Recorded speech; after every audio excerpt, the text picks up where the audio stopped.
Salam, selamat berjumpa kembali di channel TWKK Japiter Tinambunan. Firman Tuhan pada hari ini di hari yang ke-163, tanggal 12 Juni tahun 2025. Diambil dari kitab Wahyu pasal 3 ayat yang ke-8. Dengan perikop adalah pesan untuk jemaat Philadelphia. Sebagai nats adalah sebagai berikut. Aku tahu segala pekerjaanmu, lihatlah aku telah membuka pintu bagimu yang tidak dapat ditutup oleh seorang pun. Aku tahu bahwa kekuatanmu tidak seberapa, namun engkau menuruti firmanku, dan engkau tidak menyangkal namaku.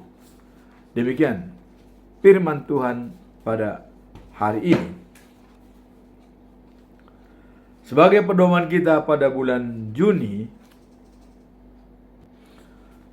adalah tetap mengatakan bahwa transformasi spiritual dari hidup lama menjadi hidup baru di dalam Yesus Kristus. Dan dengan demikian, maka kita wajib menjadi saluran berkat bagi semua orang dan siapapun. Tidak membeda-bedakan ras dan juga etnis. Itu tertulis dalam 2 Korintus pasal 5 ayat 17. Sekarang kita masuk dalam perikop hari ini, yaitu pesan untuk jemaat Philadelphia. Siapa jemaat Philadelphia ini? Jemaat Philadelphia adalah salah satu dari 7 jemaat yang disebut dalam Alkitab atau buku Wahyu. Jadi salah satu dari 7 jemaat yang mendapat pesan dalam kitab Wahyu, di mana gereja ini terkenal karena kesetiaannya dan menjadi yang kedua dari gereja-gereja yang menerima pujian dari Tuhan. Jadi dia boleh dikatakan yang kedua dari gereja-gereja menerima pujian dari Tuhan. Gereja ini melambangkan komunitas dalam iman, meskipun menghadapi banyak tantangan. Itulah jemaat atau gereja Philadelphia. Sekarang apa latar belakang daripada ayat ini muncul sehingga ada kata-kata dari Tuhan bahwa pintu tidak akan tertutup dan selalu terbuka bagi jemaat Philadelphia? Latar belakangnya adalah sebagai berikut. Pujian Tuhan kepada jemaat Philadelphia adalah kesetiaan dan ketekunan mereka dalam iman. Jadi setia dan tekun dalam iman. Walaupun mereka menghadapi berbagai-bagai tantangan. Jadi walaupun menghadapi berbagai tantangan, ajaran sesat ataupun yang bisa menggoda mereka, tapi mereka tetap tekun dan setia kepada Tuhan. Itulah ayat hari ini, pujian dari Tuhan kepada jemaat Philadelphia.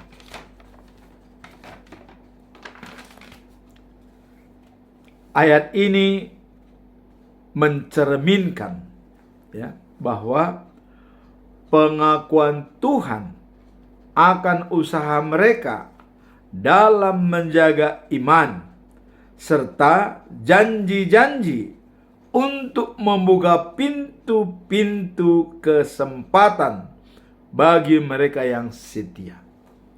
Jadi terbuka kesempatan bagi mereka untuk tetap setia dan menjadi bagian daripada Tuhan.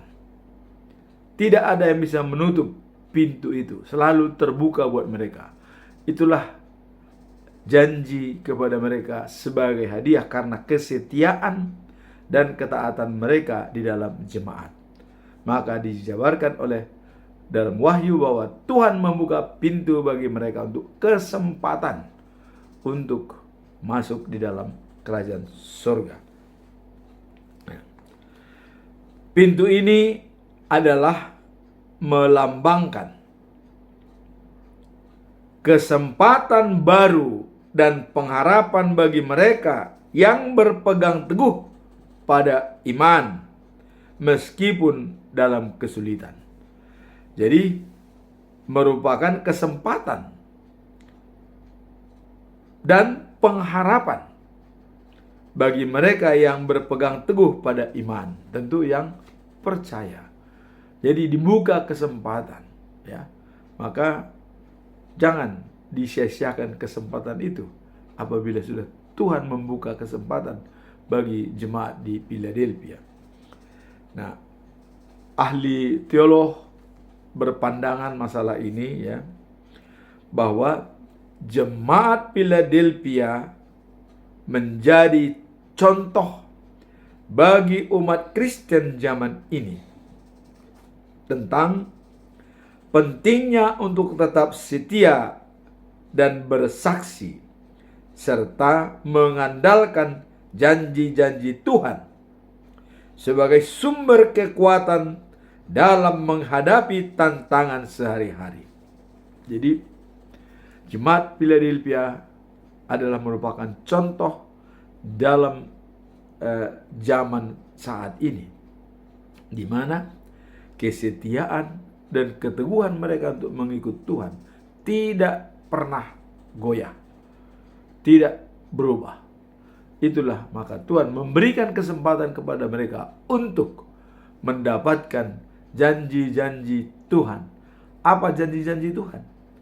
Hidup kekal dan abadi. Itulah yang dijanjikan Tuhan apabila sudah masuk dalam hidup baru dan juga menjadi saluran berkat dan setia dan tekun kepada Tuhan. Pintu terbuka lebar bagi mereka yang percaya kepada Tuhan. Dalam segala situasi, bahwa kehadiran Tuhan dan berkat Tuhan selalu ada bagi mereka yang percaya. Seperti tertulis dalam Yohanes pasal 6 ayat 35. Dikatakan bahwa Yesus adalah roti hidup. Dan yang disampaikan oleh Yesus adalah, akulah roti hidup. Barang siapa datang kepadaku tidak akan kelaparan. Dan barang siapa percaya kepadaku tidak akan kehausan. Jadi kebutuhan sekunder secara spiritual diberikan oleh Tuhan. Tidak kelaparan, tidak kehausan berarti hidup kekal dan abadi selama-lamanya. Inilah kesempatan tadi terbuka bagi jemaat Philadelphia, dihususkan. Kenapa dihususnya kepada jemaat Philadelphia? Karena mereka, ketaatan mereka dan keteguhan hati memuji dan memuliakan Tuhan. Demikian juga kita. Apakah kita menjalankan seperti dijalankan oleh jemaat di Philadelphia? Apakah kita benar-benar taat dan tekun? Ini menjadi PR kita masing-masing. Dan bagi yang tekun dan taat, maka pintu akan terbuka lebar baginya untuk mendapatkan kerajaan surga. Itulah latar belakang daripada perikop ini. Sekarang, apa tujuan utama dari kitab Wahyu pasal 3 ayat 8 ini? Ya. Tujuan utama adalah untuk memberikan penguatan dan pujian kepada jemaat Philadelphia yang tetap setia meskipun menghadapi tantangan dalam kehidupannya. Jadi, walaupun mereka menghadapi tantangan dalam kehidupan sehari-hari, Tuhan tetap memberikan penguatan dan pujian kepada jemaat Philadelphia.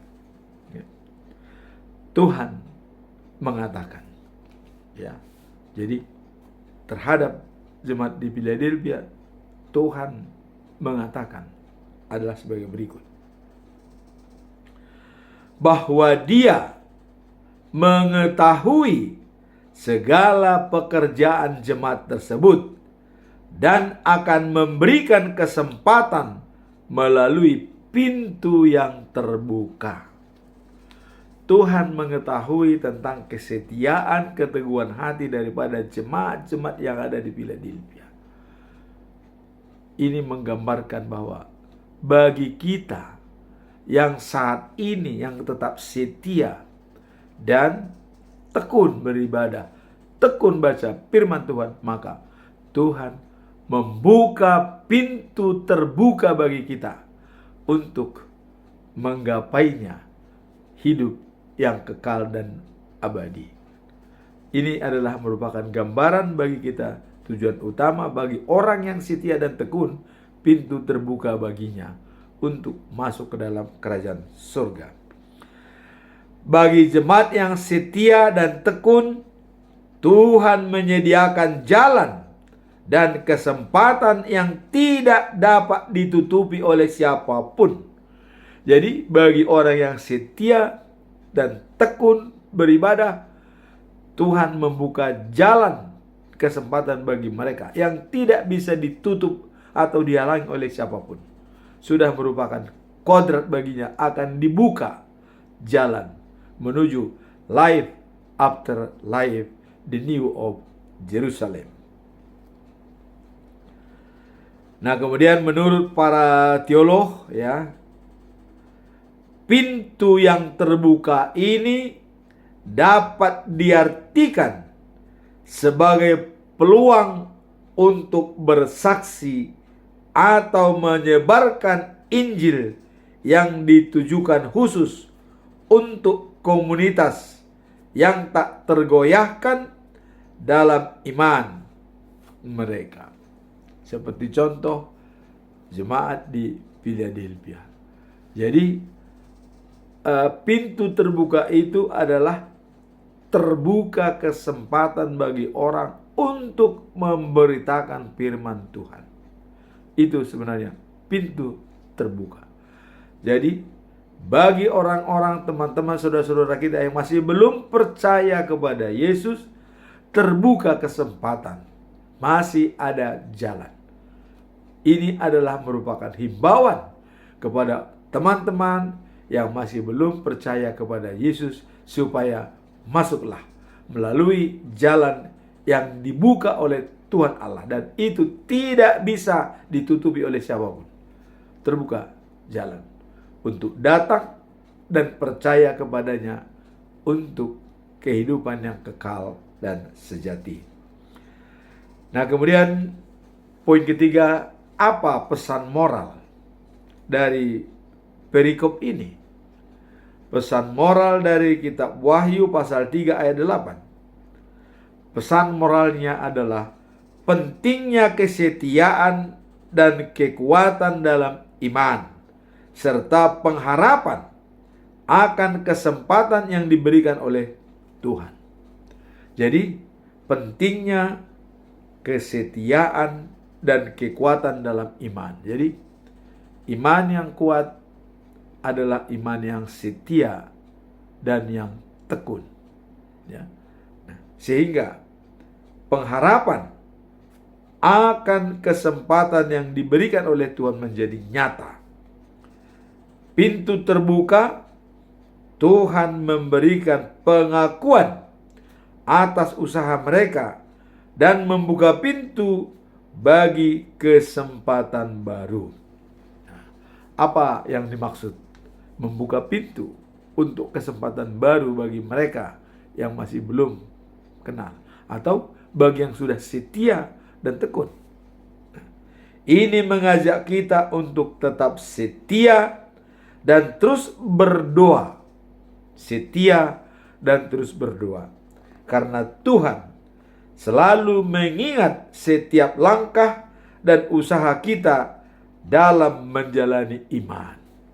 Jadi di sini untuk mengajak kita, ya, tugas utamanya adalah tetap setia berdoa dalam kehidupan kita sehari-hari.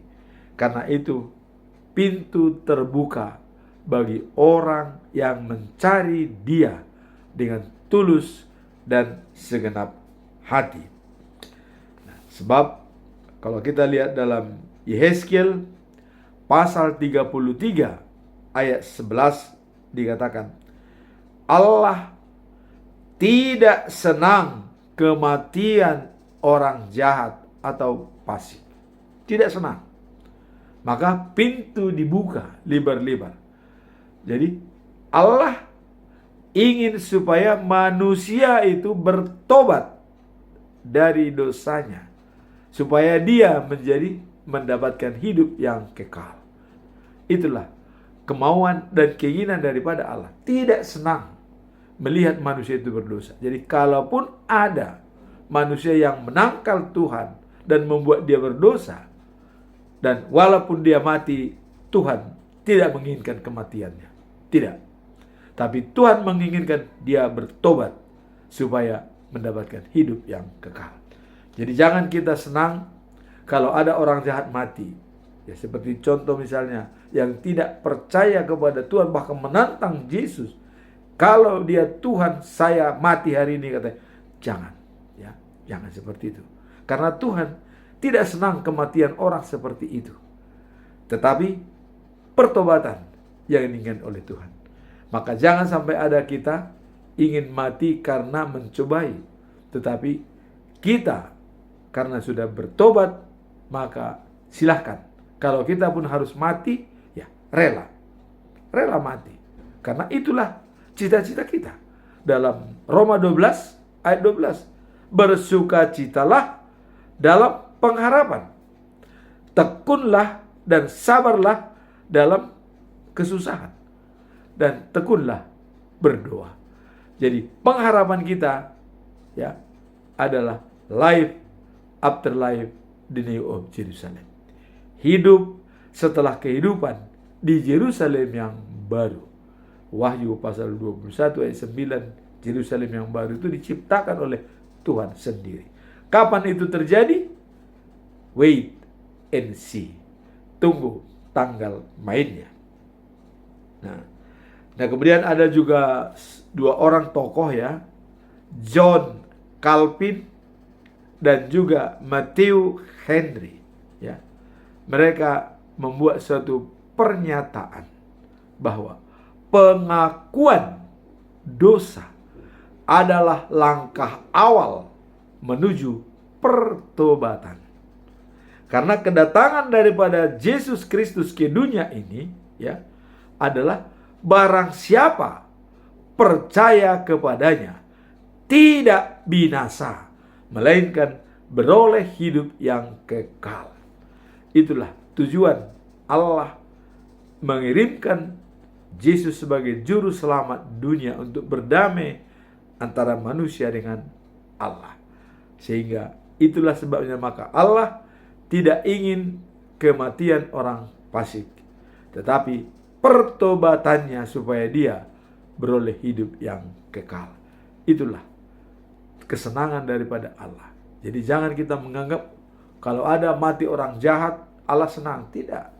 Manusia mungkin senang, tapi Allah tidak senang. Karena Allah senang dia bertobat. Nah, mumpung pintu terbuka, dibuka kesempatan, mari kita menggunakan kesempatan hidup kita untuk selalu datang dan percaya kepada Yesus Kristus. Sekarang kita melihat implementasi atau penerapan. Apa implementasi daripada perikop ini? Ya. Nah, sebagai aplikasi atau implementasi daripada perikop ini dapat dilakukan dengan menegakkan kesetiaan kepada Tuhan dalam setiap aspek kehidupan, termasuk dalam perjalanan dan pelayanan kita. Jadi dikatakan dilakukan dengan menegakkan kesetiaan kepada Tuhan dalam setiap aspek perjalanan dan pekerjaan dan juga pelayanan kita. Itu merupakan implementasi penerapannya dalam kehidupan sehari-hari. Nah, poin pentingnya adalah mengakui bahwa Tuhan mengetahui usaha kita dan akan memberikan kesempatan bagi kita dan bentuk bersaksi. Jadi kesempatan bagi kita dalam bentuk bersaksi meskipun di tengah berbagai tantangan. Jadi mengakui bahwa Tuhan mengetahui usaha kita. Jadi Tuhan tahu apa yang kita perbuat. Tuhan dapat memonitor. Nah, sebagai aplikasi daripada ajaran ini adalah mencakup mengoptimalkan waktu dan sumber daya yang ada untuk melayani komunitas di sekitar kita, sekaligus menjaga integritas dalam pekerjaan. Nah, inilah aplikasinya. Jadi melayani komunitas kita dan menjaga integritas kita. Artinya integritas, apakah saya sesuai kata dan perbuatan. Inilah merupakan tanggung jawab moral dari semua yang mengimplementasikan kesetiaan dan ketekunan kepada Tuhan. Berdoa dan baca firman Tuhan dan pegang integritas sesuai kata dan perbuatan. Itulah implementasi daripada Wahyu pasal 3 ayat 8. Kemudian membuka diri dalam peluang baru dalam karir kita yang mungkin menjadi rencana Tuhan.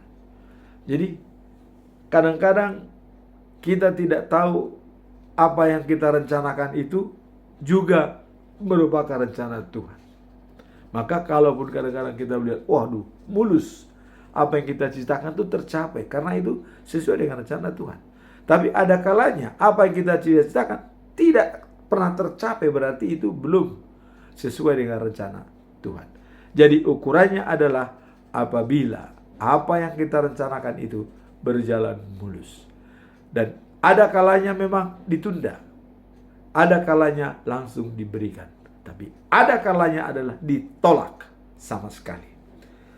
Nah, sekarang baik melalui proyek baru atau kolaborasi dengan orang lain yang dapat memberi dampak positif bagi orang lain. Jadi misalnya ada proyek baru, ada pekerjaan ini, ataupun kita kolaborasi dengan bersinergi dengan orang lain.